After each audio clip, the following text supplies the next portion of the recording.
have no addiction, but I might be like a Mexican folk art shopaholic.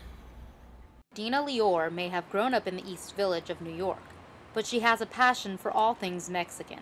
Her store La Sirena on East 3rd Street is a haven for Mexican folk art, crafts, knickknacks, and culture. I opened my shop 12 years ago, and I opened it because it's my passion. I love Mexican folk art and Mexican culture. La Sirena is like, to me, it's like a living altar. It's kind of like an assemblage of a lot of different artisans that I collect all over Mexico. Dina has been selling her wares in the East Village for 12 years now and got her start vending on St. Mark's Place. I used to vend on St. Mark's Place because I'd bring too much stuff back from my trips. I had a spot outside that I would vend at. La Sirena has been successful for 12 years, but this summer Dina felt the effects of the recession on her small business. This was my worst summer, so I freaked out. I always say as long as I could pay my rent, I'll stay here because it's my passion and I'd rather do this than anything else. I didn't have my rent for the first time and I had a huge sale. I used to do 2 sales a year.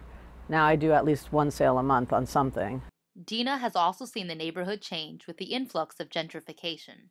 I live on 10th and C and I've lived there for 30 years. So I've seen a lot of changes. It's changed a lot. As a business, I guess it's good, but as a person who lives here, I feel like I wish I could live somewhere else at this point that's quieter, but I have a great apartment and I can't afford to move. I go to Queens to get my culture, or Mexico. We always say, ¿Te recuerdas cuando esta gente tenía miedo de vivir aquí y estaba tan calladito? Which means, remember when all these people were scared to live here and it was so nice and quiet. And Dina Leor sells more than just Mexican folk art. She also does Mexican walking tours and plans to open up her own cultural center in the East Village.